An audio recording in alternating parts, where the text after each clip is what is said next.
Praise the Lord, friends. I hope you all fine. God bless you. I welcome you in today's Sabbath school, and today is 16th April और इसका शीर्षक है वचन द्वारा सुरक्षित।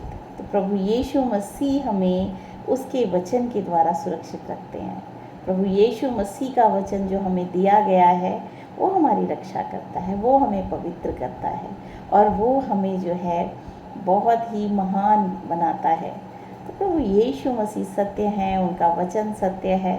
आज हम बहुत अच्छा जो है इसमें सीखने वाले हैं। इसमें है, इसका शीर्षक है वचन द्वारा सुरक्षित और इसमें लिखा है यूहन्ना अध्याय 17 की 15, 16, 17 वर्ष हम पढ़ेंगे और इसकी तुलना की गई है 20 अध्याय प्रेरितों के काम उसकी 32 वर्ष से।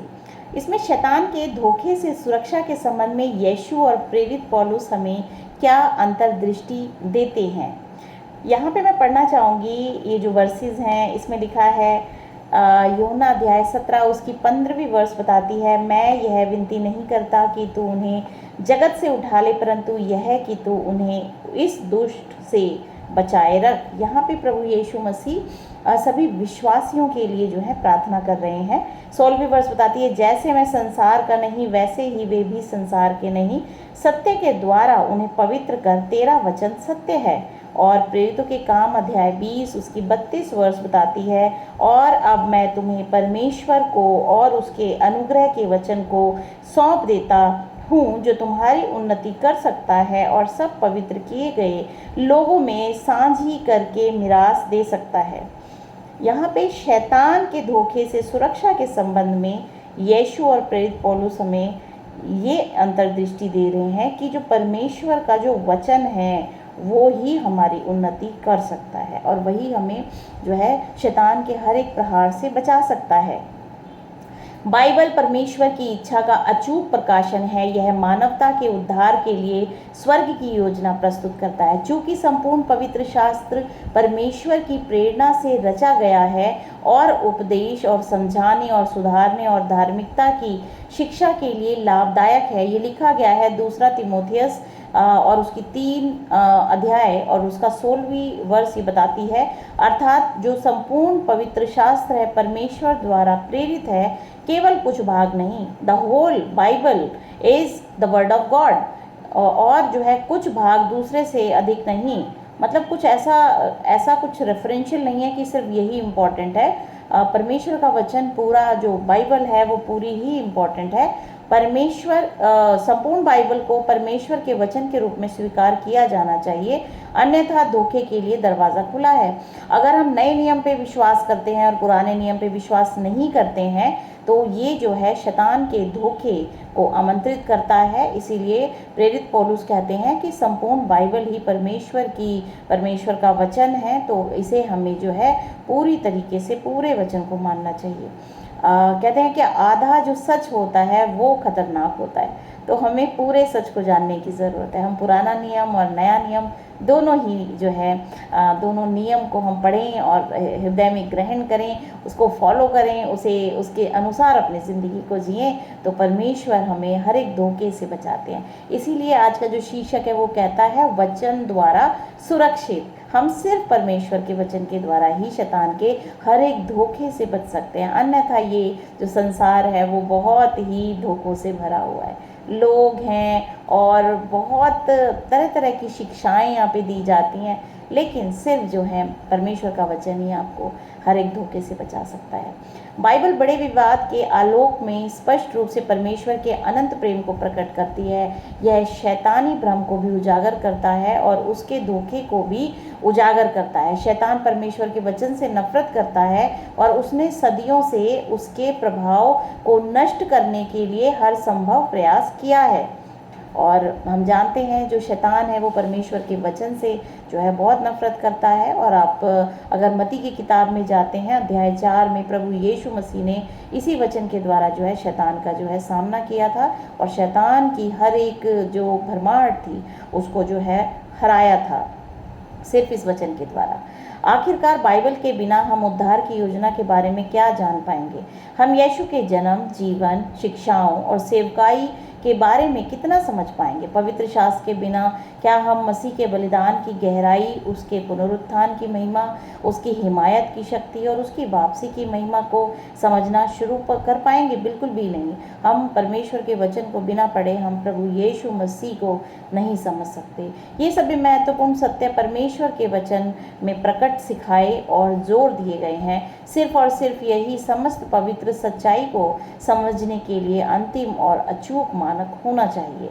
इसीलिए हमें इसके अधिकार या प्रेरणा को कमज़ोर करने के लिए किसी भी और सभी प्रयासों के खिलाफ लड़ना चाहिए, यहाँ तक कि उन लोगों से भी जो बाइबल के प्रति महान प्रेम का दावा करते हुए इसके बारे में संदेह प्रकट करते हैं, यहाँ तक कि सूक्ष्म रूप से भी।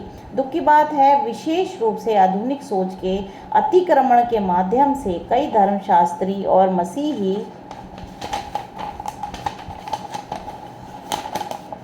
पवित्र शास्त्र के मानवीय पक्ष पर इतना अधिक ध्यान केंद्रित करते हैं कि बाइबल परमेश्वर के वचन के बजाय मनुष्य का शब्द बन जाता है। उनका तर्क है कि बाइबल राजाओं, चरवाहों, मछुआरों, पुरोहितों, कवियों और अन्य लोगों की रचनाएं हैं, जिन्होंने ईश्वर, प्रकृति और वास्तविकता के बारे में अपनी समझ और धारणाओं को सबसे अच्छे से साझा किया, जो उन्होंने अपने समय और स्थान के हिसाब से समझा।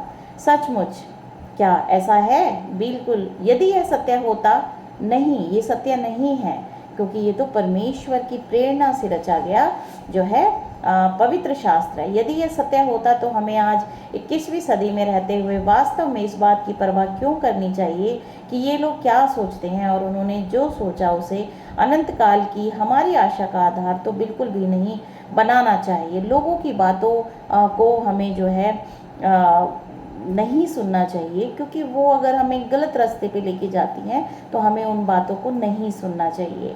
हमें सच्चाई को थामे रहना है और उस पतवार को थामे रहना है जिसके द्वारा हमारा उद्धार होता है।